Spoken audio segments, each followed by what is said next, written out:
in the example in the previous video, it gave the boundaries of the limits to us. We were going from 0 to 1.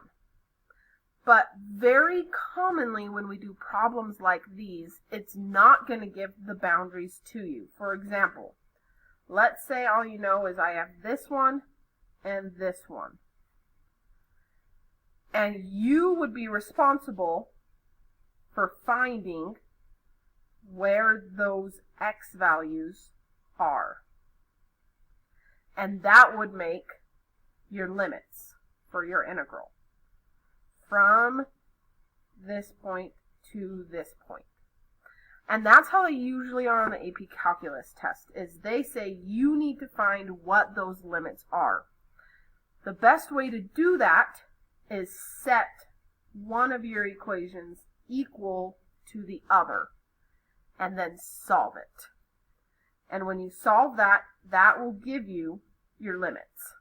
Now, the nice thing, if this is a calculator section of the test, you just plug those into y1 and y2 and then do intersection on your calculator. If it's a non-calculator section, then you have to set them equal to each other and solve them by hand. So, with that in mind, let's look at example number 2. It says, find the area of the region bounded by this equation. Now, this is a very weird equation because it's equal to x, which is our key right here that my integral should be in terms of y, because this equation has y's in it.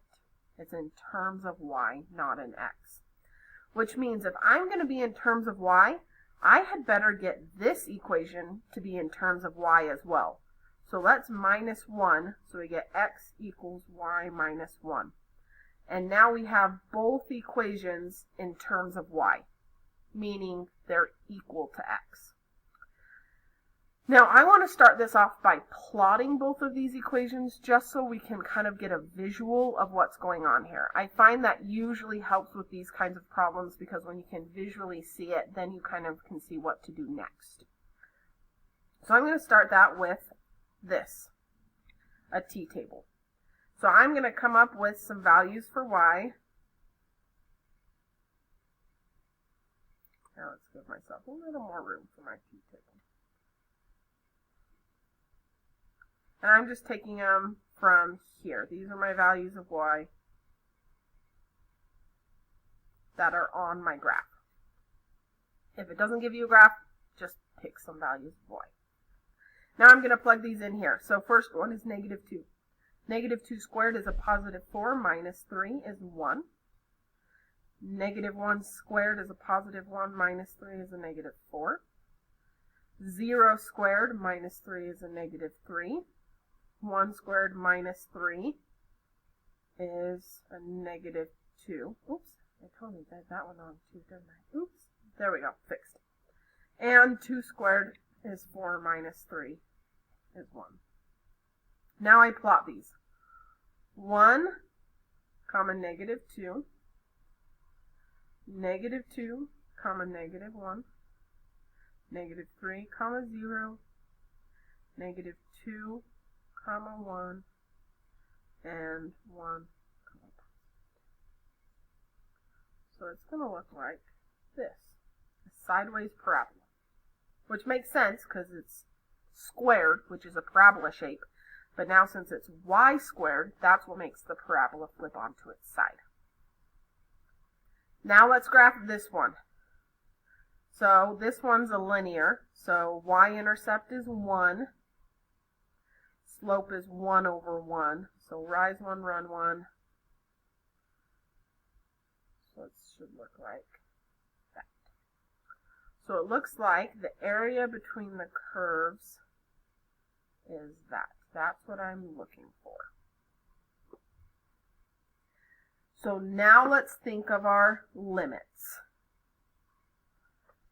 My left-hand limit, or no, sorry, I lied. Let's think of our integral first. So this integral is in terms of y, which means if we go up here in terms of y is going to be right minus left.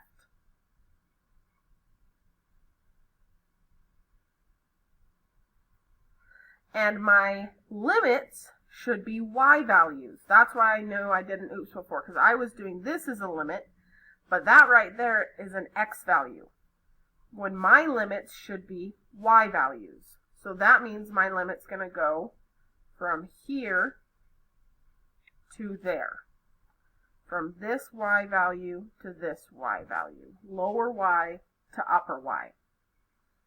Now here's the thing. That really looks like -1 and +2.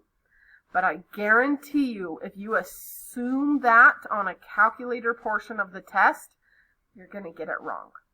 I would always double check using what we just talked about to verify what those intersection points are. So the way we double check, like we talked about over here, is we set the two equations equal to each other and solve. So I take y squared minus 3 equals y minus 1. And I solve it. This is a quadratic, so I'm going to bring everything to one side. Get y squared minus y minus 2. Factor it and set them both equal to 0. So you should get minus 2 plus 1. And then solve them both. And there's my limits. Y equals 2, right there. Y equals -1, right there. So now I've verified, I've confirmed algebraically that my limits are from -1 to +2. And I can do the right, so here's my right line. That's the y minus 1 minus the left curve, which is that one, y squared minus 3. Now we have to go through and solve this. I am going to have you pause the video and try to finish solving this on your own, because this should be all review at this point. So I'm going to simplify it. Should get that. And then you need to go from here, finish solving this equation, and find this red area between those two curves. Pause the video and try that out. Ready, set, go.